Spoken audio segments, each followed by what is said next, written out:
de un sitio de fácil acceso al público, por consiguiente era de público conocimiento su contenido y con ello se logró dar publicidad a ese derecho privado.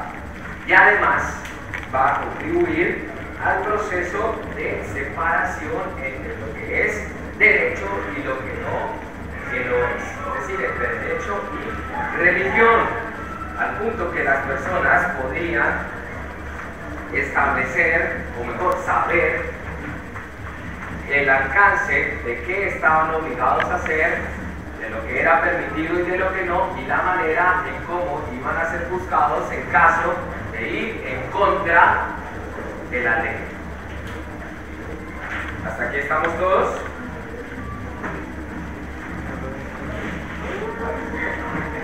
Bueno, este derecho de la ley de las 12 tablas y costumbres de los antepasados es el que se denominó, hoy en día se conoce como el jus quirites. ¿Por qué? Porque los quirites eran quienes eran propietarios de la tierra, y ya sabemos todos que para esa época los que detentaban el derecho de propiedad eran ciudadanos romanos, como clase social perteneciente a los patricios, de tal suerte que cuando ustedes refieran jus quirites o jus quiritum, quieran, lo van a encontrar en los libros de texto, van a referir a costumbres de los antepasados y a ley de las 12 tablas. ¿De acuerdo? Ahora miren ustedes que el jus quirites también. Bueno, esto en atención al destinatario de la norma, pero miren ustedes, estas normas, costumbres de los antepasados y ley de las 12 tablas se expidieron con base en el ordenamiento jurídico que Roma tenía, monarquía o ya república, tratándose de costumbres de los antepasados o de ley de las 12 tablas. Entonces, este derecho creado de conformidad con el ordenamiento jurídico de Roma es lo que se conoce como jus civil. Igualmente encontraremos otra fuente en el periodo arcaico, la cual será la ley. La ley principalmente fue utilizada para organizar administrativamente Roma, mas no para regular derechos que tienen que ver con asuntos privados. Sin embargo, se presenta una que otra ley que lo hace, pero les reitero, tiene que ver principalmente para la organización del derecho, bueno, de la organización del Estado, por consiguiente, derecho público. Ahora bien, la ley será entonces que la expresión de la voluntad general marcada por una orden política de obligatorio cumplimiento. Expresión de la voluntad general.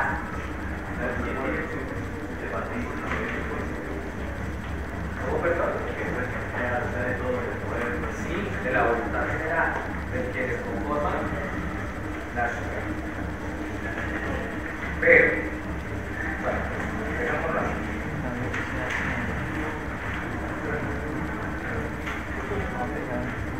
¿Listo? La ley entonces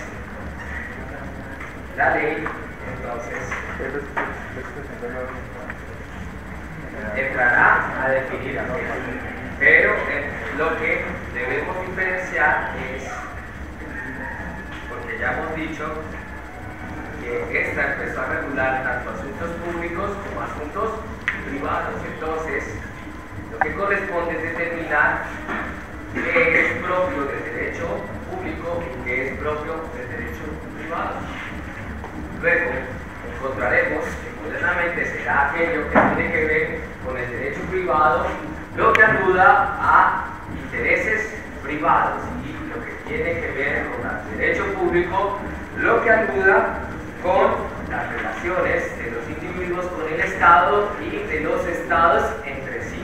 Para Roma, el asunto se dirimirá por el criterio relacionado con la esfera de influencia de la ley, de tal suerte que será ley de derecho privado aquella que sea emitida por una persona cuyo ámbito de su potestad abarque solamente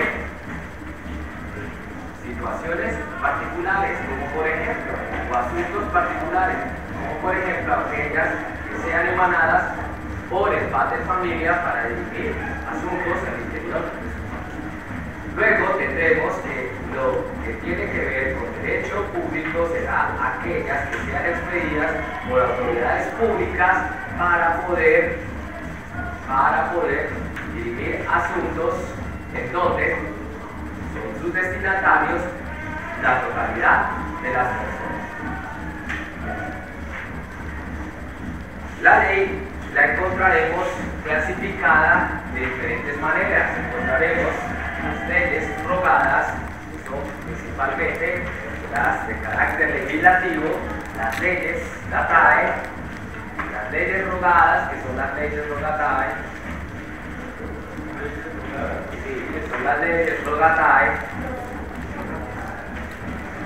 Encontraremos también las leyes rogatae expedidas por los comicios para regular todo asunto que interesa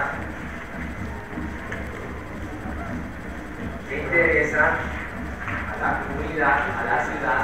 Encontraremos también las leyes dataes, las cuales versarán principalmente sobre la organización administrativa de las provincias y mandatos que se den por parte de Roma para las provincias en materia administrativa. Esas serán las leyes datae. Y finalmente encontraremos las leyes regias o regiae, las cuales regularán los asuntos concernientes a los principios y valores de carácter religioso. Estas leyes tendrán las siguientes partes. La primera, las praescriptio o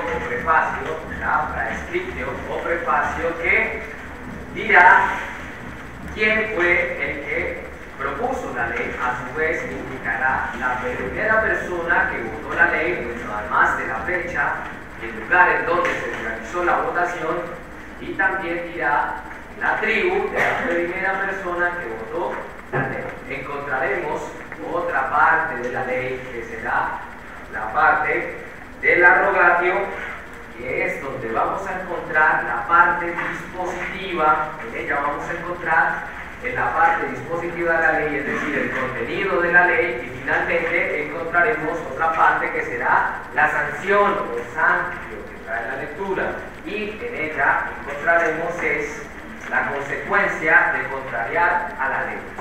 Con base en esta última clasificación, con base en esta última parte de la ley, encontraremos que esta también puede clasificarse de la siguiente manera: leyes perfectas, que son aquellas que van a declarar nulas o inexistentes el acto jurídico que es contrario.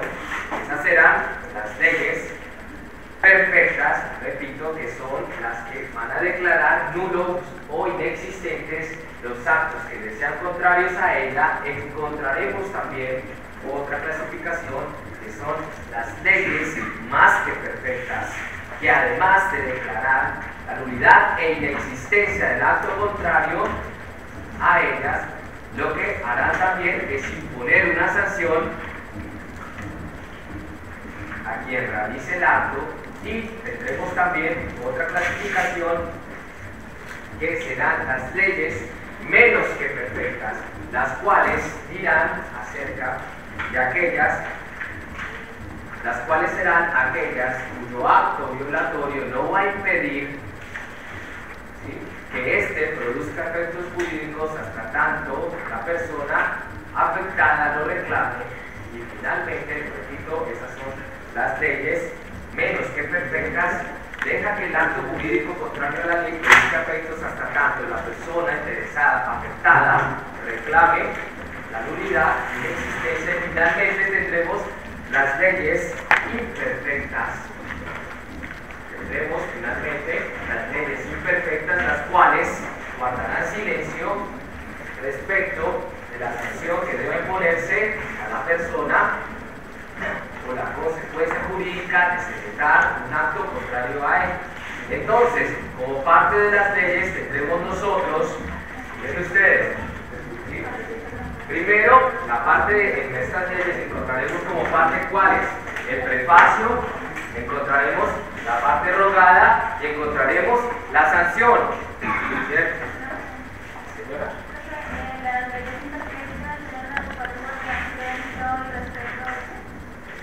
Y guardará silencio respecto de la sanción y de la consecuencia jurídica del acto contrario a él, es decir, no de ellas si son inexistentes o son inválidos. ¿Perdón?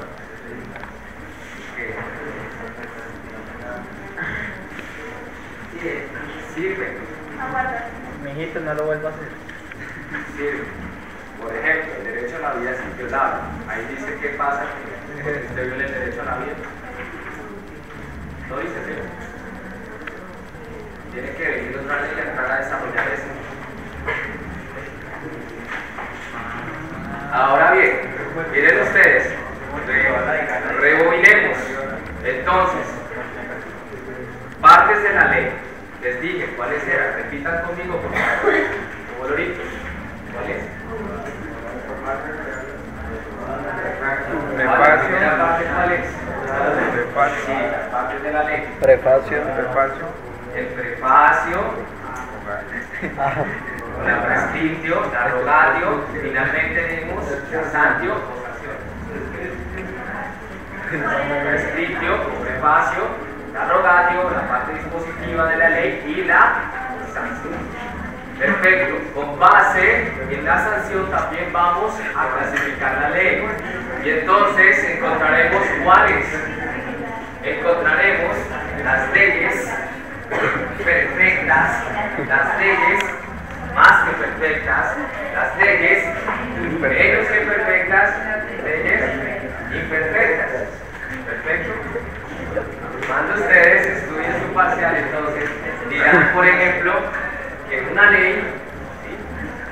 Si se les pregunta, muy bien indicado acá, de selección múltiple con única respuesta, cuando se les pregunte, por ejemplo, ¿qué tipo de ley es aquella que guarda silencio acerca de la imposición de su sanción y de la consecuencia jurídica del acto que le es contrario? Entonces, A, ley más que perfecta; B, ley regia; C, ley rogada; C, ley de las 12 tablas; D, ley imperfecta. Esa no está esa.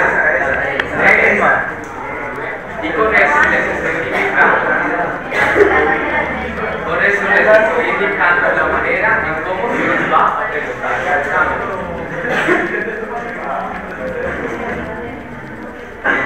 ¿Qué le quedaba? Entonces la Constitución es una ley imperfecta. Señor, La Constitución es una ley imperfecta. hay muchas. Lo que pasa es que la Constitución está compuesta por un conjunto de normas vigentes. Entonces habría que revisar una a una para poder determinar. Es decir, la Constitución no es solo una norma, es un conjunto de normas. ¿Ves? Entonces, norma por norma vamos revisando para ver cuál de ellas puede ser encasillada en estas categorías que estamos dando, en estas clasificaciones. Muy bien, hasta aquí estamos todos. Miren ustedes, nosotros vamos a encontrar, recuerden que dijimos que estamos haciendo este estudio de conformidad con la ley procesal vigente en la época, en aquella época, y dijimos que en esta época arcaica se encontraba la ley del procedimiento de las acciones de ley, y que esta iba a ser, que iba a llegar hasta el año 130, en donde se expidió una ley Aebulia, la ley Aebulia, y ella lo que hizo fue establecer un nuevo sistema procesal que la práctica venía haciendo. Es decir, recogió lo que la práctica hacía y adoptó el sistema del procedimiento formulario. Luego, a partir del 130 después de Cristo hasta la muerte del jurista Ulpiano para el año 228 después de Cristo, encontraremos el sistema procesal de las acciones de ley, y en este periodo se extenderá el clásico. En este periodo clásico nosotros vamos a tener en cuenta, ustedes no van a perder de vista que estamos hablando de la República, obviamente, 130 antes de Cristo hasta el 228 después de Cristo. Luego estaremos hablando de la República, ¿sí? 130 antes de Cristo hasta el 228 antes de Cristo. ¿Hasta dónde estaremos hablando? Les pregunto. Clásico. No. Clásico. Hasta la caída de la República, muy bien, y después de la caída de la República, que fue para el 61 antes de Cristo, con el ascenso del imperio de Augusto, ¿cierto? Y entonces estaremos ya en presencia del imperio de los reales. ¿Quién tiene marcado el Cristo? Estaremos en las dinastías e iniciando prácticamente la dinastía militar. ¿Se acuerdan que les acabo de decir? Ahí está grabado. ¿Tienen ustedes?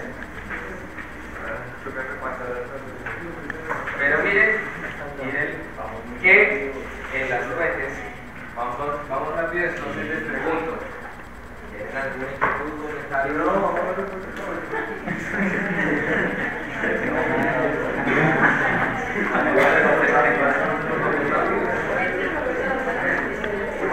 Entonces miren, si vamos rápido nos invito a lo siguiente. Pongámonos en caso con Pablo Montoya para que no nos vayamos a lastimar en este proceso. ¿Listo? ¿De acuerdo? La dinastía Flavia fue una Vamos a hacer una lectura rápida. Bueno, ya he tenido el material por algo más de 3 semanas, casi un mes completo, para poderlo preparar. Y además, no se preocupen que tienen una semana de reflexión. Y también la pueden destinar parte de ella al estudio. No les digo que simplemente se... Me dijeron que hay un salvo para Dios. Señor. Curiosidad de gracia de Dios.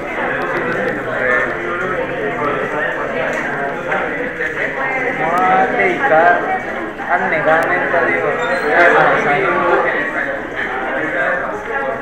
Por ejemplo, me gusta la parte del agua que presencia en mí.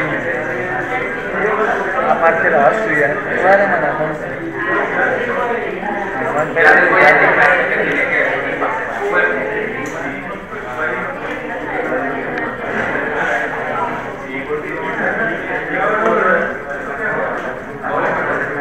Que siempre sale de clase.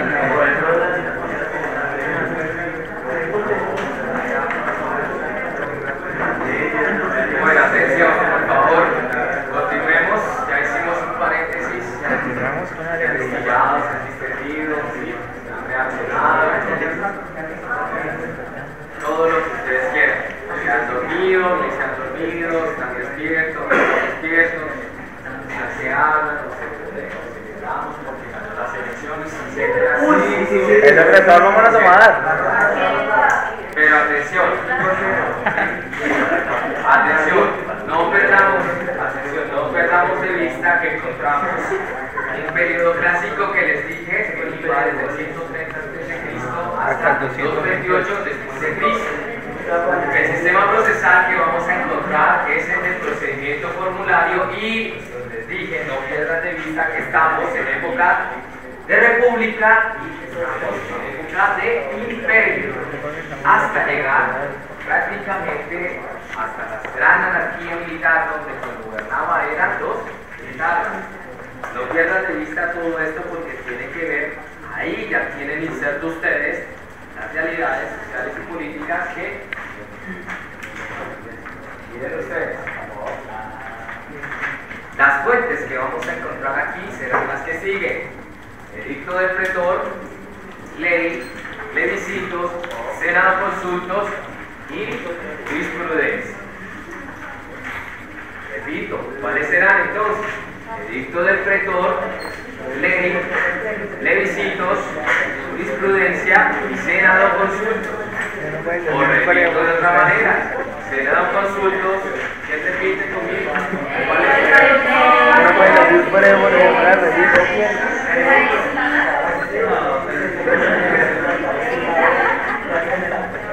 Bueno, entonces, sencillo. Empecemos a desarrollarlo. Atención. Oh, ya.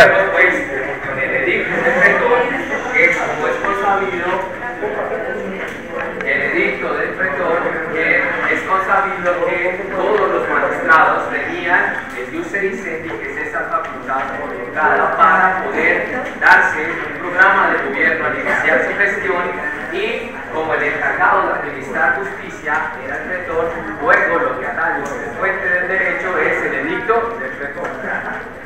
Y también de los ediles, pero principalmente del pretor. ¿Por qué? Porque la competencia de los ediles era relacionada a dirimir conflictos en asuntos que tenían que ver con el mercado público. Ya lo dijimos. Atención, silencio por favor. Les lanzo esta pregunta para que ustedes me respondan. Díganme por favor cuál era la función del edil. Del edil. De los ediles. ¿Recuerdan? De los ediles. Ediles. Mercado público,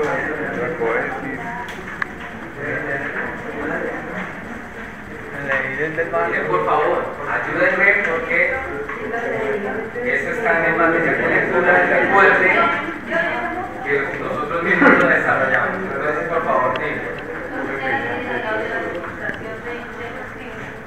Los ediles, esos son los pretores.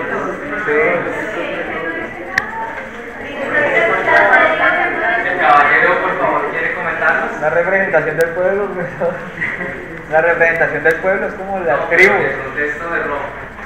De las tribus. Sí. La señorita nos quiere comentar algo. No se acuerdan, perdón, discúlpenme, cuáles eran los ediles curules. Yo les quiero dar un punto positivo, pero ayúdenme a ayudar. Como quien dice, déjense ayudar, déjense querer.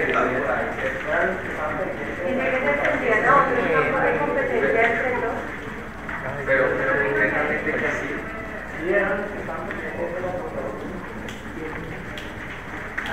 Alguien que recuerde.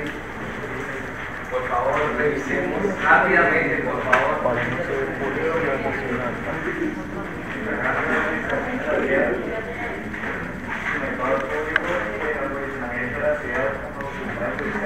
Oiga, aquí el caballero, ¿cuál es tu nombre? Juan Sebastián Rojas, tranquilo que yo voy a poner a nosotros. Por favor, entonces, ¿quién?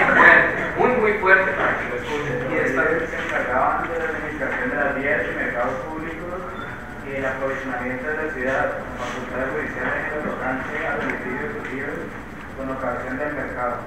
Entonces, ¿cómo es que la administración de las vías y el abastecimiento de los mercados o competencias judiciales para dirimir conflictos relacionados con mantenimiento de la vía pública, con el abastecimiento de los mercados?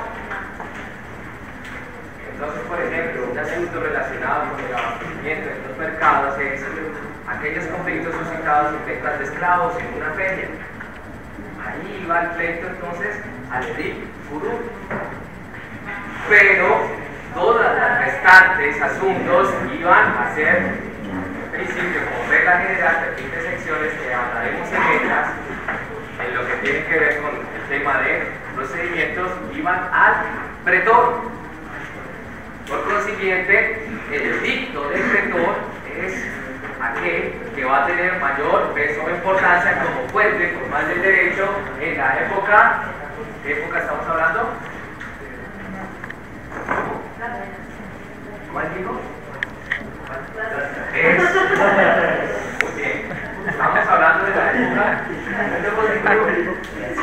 Muy bien. Entonces recuerden, hemos parcelado en el tiempo, época arcaica y época estudiar las fuentes del derecho. Y entonces estamos hablando de la época clásica. Y entonces, ¿cuáles fuentes son? ¿Cómo fuerte? Edicto de pretor. Muy bien, caballero siempre se gana un punto. ¿Cuál es que llevarlo? Mire que se va a sacar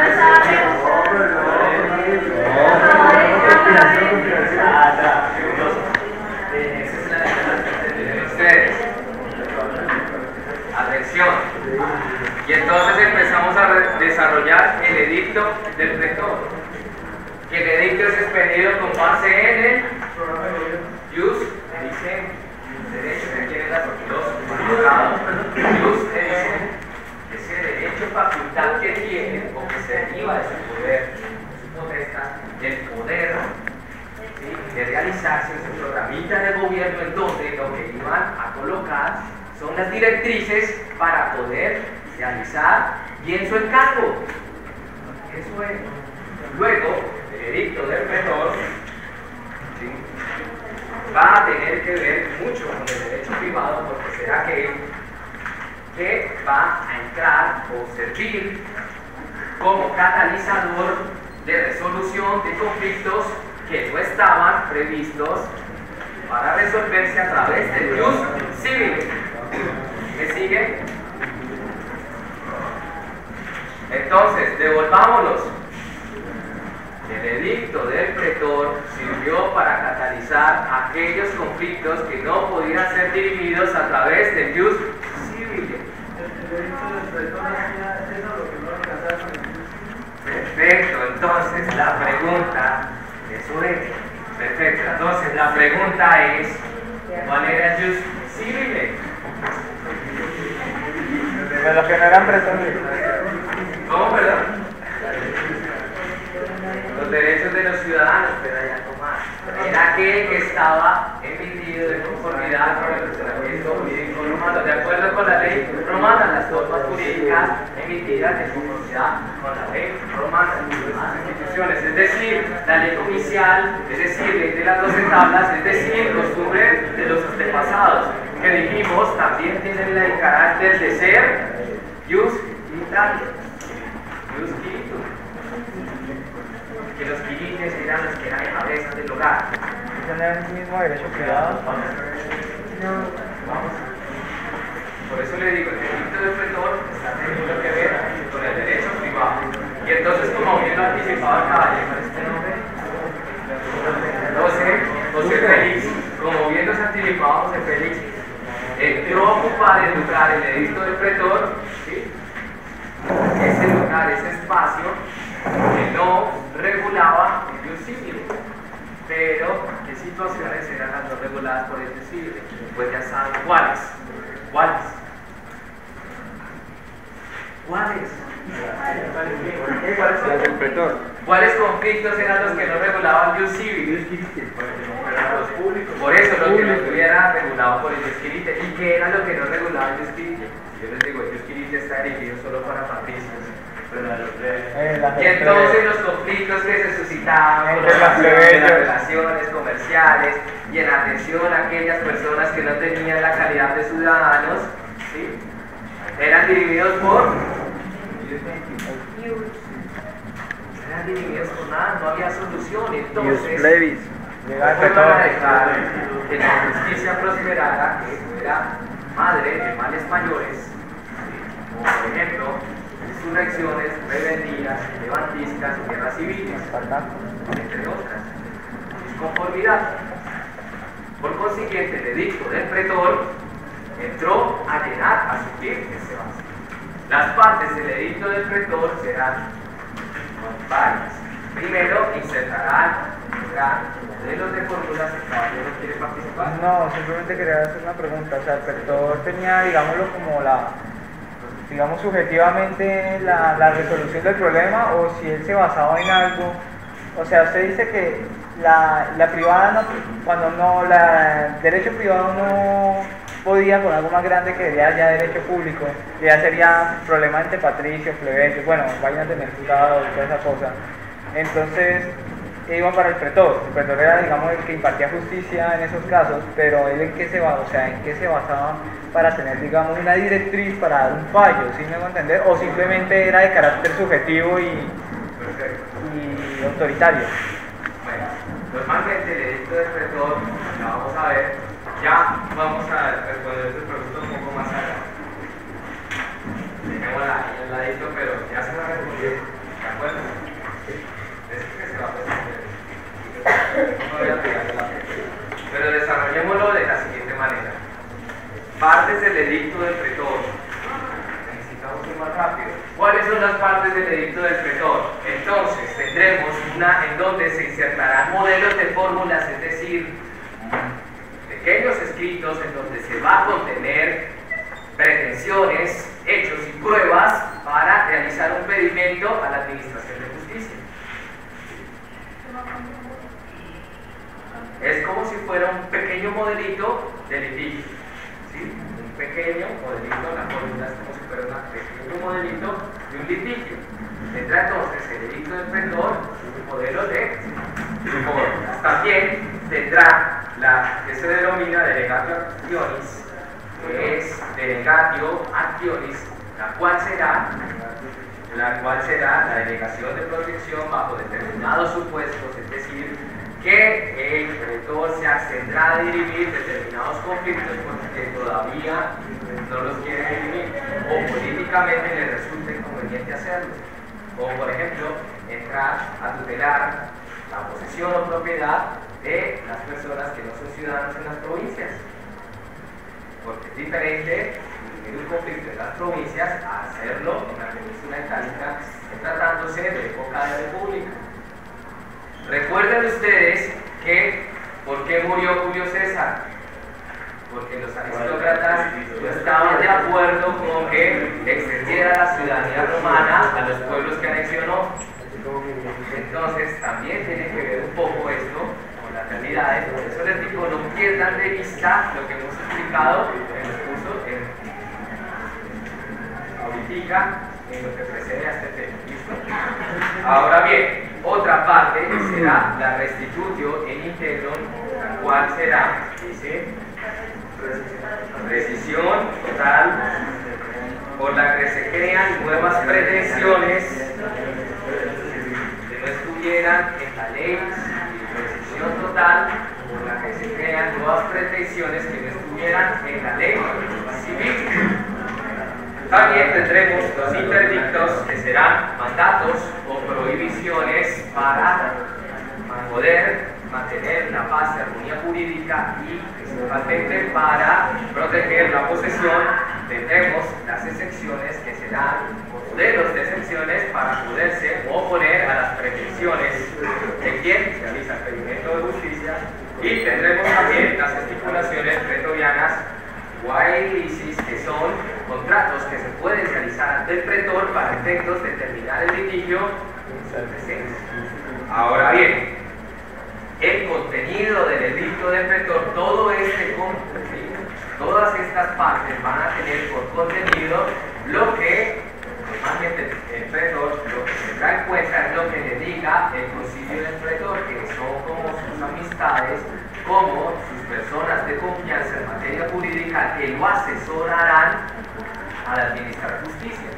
Y los que van a hacerlo serán los juristas que ya es anticipo realizarán la resolución de casos concretos con base en criterios de justicia, equidad y buena fe. Ese será entonces el criterio con el cual se dará contenido al edicto del pretor. ¿De acuerdo? Equidad y justicia. Buena fe, equidad y justicia. Además de las virtudes que pueden verse a través de una visión ética del derecho que encontramos en la prudencia, buena fe, justicia y prudencia.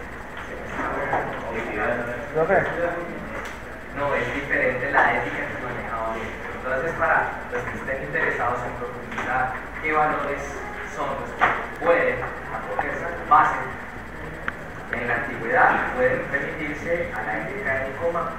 Ya vamos a encontrar a la ética de Nicómaco.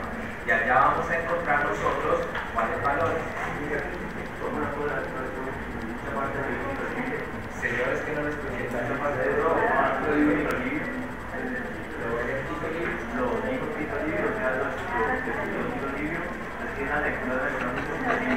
menciona Tito Livio porque es una referencia que da, porque Tito Livio fue uno de los primeros historiadores que documentó la historia de Roma, más que el problema, la historia. Entonces es una fuente obligada de estudio porque, digamos, fue el más cercano a lo que pasaba. Es como si uno se sentara a escribir la Biblia. ¿Cómo, perdón? Se me escapa en este instante, no sabía decir. Pero podemos saber. Por Dios. Muy bien. Este edicto del pretor, ¿sí?, fue base del ius honorario. El derecho contenido en el edicto del pretor se denomina entonces ius honorario. ¿Y por qué ius honorario? Para diferenciarlo del ius civile. En atención, ¿sí?, pues si uno se pone a ahondar, ambos son expedidos por instituciones que forman parte del ordenamiento jurídico de Roma en época de república, incluso de imperio. Entonces, para poder diferenciar el ius civile de este nuevo derecho que estaban haciendo, ya sabemos por qué la nueva característica, se le denominó ius honorario en atención a la gratuidad como características de las magistraturas ordinarias.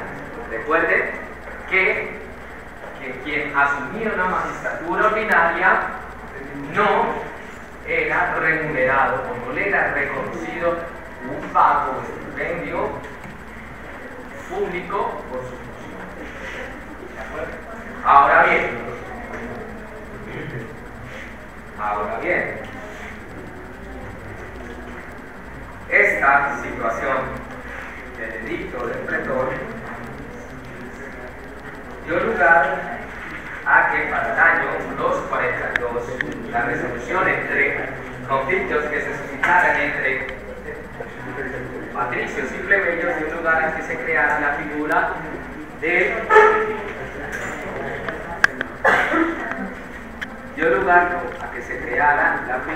del pretor peregrino, que iba a ser el encargado de dirimir este tipo de conflictos. Lo que va a realizar el edicto del pretor es complementar el ius civile. Luego, cuando este fue insuficiente, lo que aconteció fue que empezó a reformar el ius civile, porque empezó a introducir instituciones diferentes a las que establecía este derecho civil.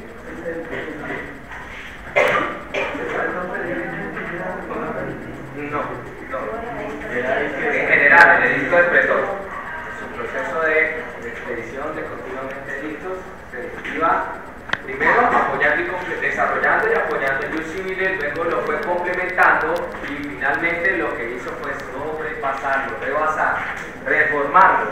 Entonces, en procedimientos de acciones de ley solamente se podía comparecer a juicio personalmente, no podía hacerlo a través de interpuesta persona. Ya por edicto del pretor se logró que un representante del demandante o del demandado fuera a juicio y lo representara, lo cual significó un avance. Ahora miremos que esto, a través del edicto del pretor y principalmente con la actuación del pretor peregrino, que aplicaba justicia tanto para ciudadanos como no ciudadanos, es decir, para romanos como gente de otros pueblos, empezó a desarrollarse el ius gentium, o el derecho de gentes, el cual tiene por base determinados principios que son comunes a todos los pueblos y que se extractarán de la naturaleza y tendrán por base criterios los ya dichos: la fe, justicia, equidad, prudencia. Finalmente encontraremos que los edictos del pretor, mejor, que el edicto del pretor puede ser de tres maneras. Primero encontraremos un edicto traslatitio, que será que la persona que va para el cargo copie, haga una especie de copy y paste, copia y pega el edicto de su predecesor. Luego tendremos el edicto repentino, vamos al edicto repentino, el cual se expedirá en ejercicio de la magistratura con ocasión de temas no regulados en el edicto con que se inició la gestión del cargo, y finalmente encontraremos el edicto nuevo, el cual será expedido al iniciar el periodo y cambiará totalmente o no acogerá el edicto que le precede. Para el año 2022, anotemos de una vez, después de Cristo, ya le doy la palabra, aconteció que el edicto del pretor perdió su fuerza creadora en la medida que fue expedido por petición de Adriano, jurista Salvio Juliano, un edicto perpetuo, edicto de Adriano, edicto de Salvio Juliano, el cual hizo un modelo único y estándar de edicto que debía ser de obligatoria observancia por los pretores siguientes. Ahora bien, miren ustedes. ¿Se llama así edicto de Adriano? Edicto de Adriano, edicto Salviano o edicto perpetuo. Cualquiera de las tres que usted escuche, 222 después de Cristo. Pregunta.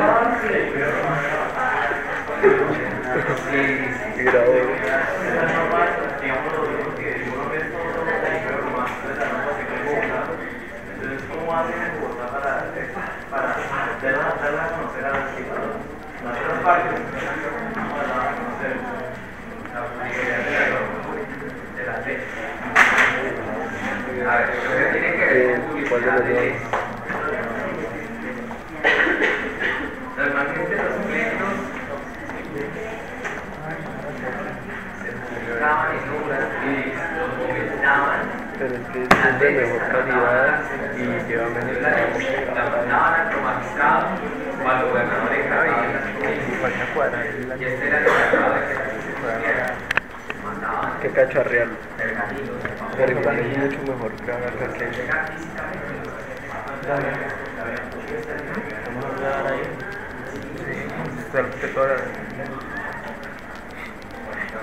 la conversación va y sale todo lo que mamá, estoy triunfando. Aquí es una sola fuente de poder que da la ciudad. Una sola